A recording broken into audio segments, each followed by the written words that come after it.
Nessa aula a gente vai falar sobre as características das crianças cabeça grande e cabeça pequena. Como esses nomes, cabeça grande e cabeça pequena, podem soar um pouco estranhos, vamos começar explorando isso daqui. Quando a gente fala cabeça grande ou cabeça pequena, a gente está falando sobre o tamanho da cabeça, sim, da criança, né?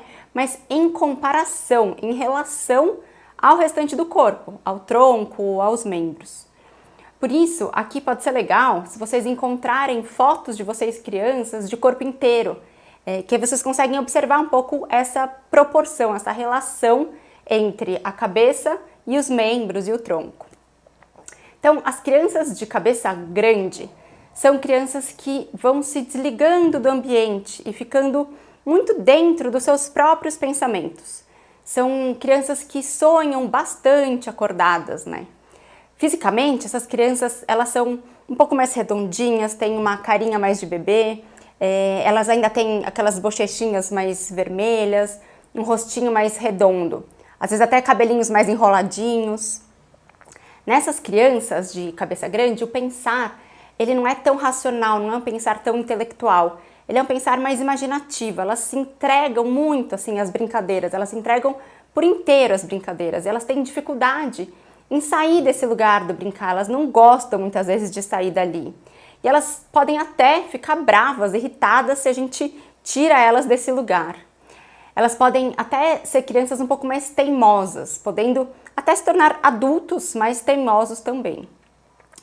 São crianças que prestam pouca atenção nos professores, nos pais, porque elas estão muito imersas nessa imaginação, nesses sonhos. São crianças mais dispersas, crianças mais distantes, que se perdem nas fantasias, nas ilusões. São crianças que não usam muito da vontade, do querer para permanecer ali em determinado conteúdo e explorar esse conteúdo até o final. Isso faz com que falte atenção, que falte interesse para essas crianças, porque elas estão muito envoltas, muito encantadas com esse mundo interno delas, com a imaginação.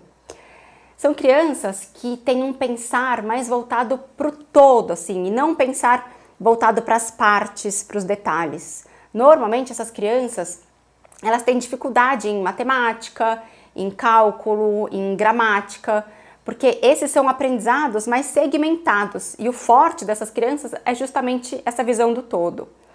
Essas crianças normalmente são ótimas artistas, se dão muito bem em atividades musicais. E agora vou falar um pouquinho sobre as crianças de cabeça pequena. Elas são exatamente o oposto das crianças de cabeça grande, justamente, né, por serem o outro polo. Então, fisicamente, essas crianças são mais pálidas, elas têm a cabeça pequena, né, se a gente compara proporcionalmente ao restante do corpinho dessas crianças. Então, elas têm bochechas mais fundas, mais pálidas, são mais frias, mais geladas. Elas têm os membros, muitas vezes, muito longos, pés, mãos longos, cabelos mais lisos, cabelos mais retos. E essas crianças, elas percebem tudo que acontece ao redor delas. Elas são muito ligadas a tudo que acontece com elas, com o mundo. Elas mudam de foco o tempo inteiro.